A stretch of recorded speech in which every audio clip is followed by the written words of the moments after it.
Hello நண்பர்களே, நேற்று customer வீட்டில் சோபா சர்வீஸ் பண்ணும்போது அவங்க வீட்லேயே சாப்பாடு கொடுத்துட்டாங்க சாப்பிடுங்கன்ட்டு.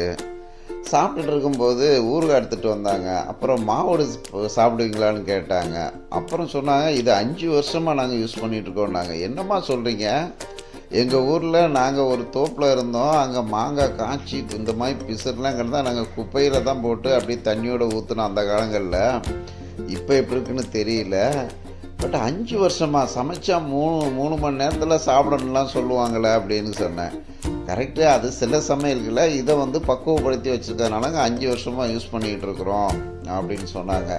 அப்படியா, கொடுங்கம்மான்னு பார்த்து உடனே வீடியோ எடுத்து பாட்டேன். பாருங்கங்க, எவ்வளோ அற்புதமாக அதை ரெடி பண்ணி அவங்க 5 இயர்ஸாக ஸ்டாக் வச்சு சாப்பிட்ற அளவுக்கு நம்மளுக்கு டெக்னாலஜி முன்னேறி இருக்குது. இதெல்லாம் நமக்கு தெரியாமே இருக்குது. சில இடங்களில் நாங்கள்லாம் குப்பையில் தான் போட்டிருக்கோம், வாழைத்தண்டு இந்த மாவோடு எல்லாம்.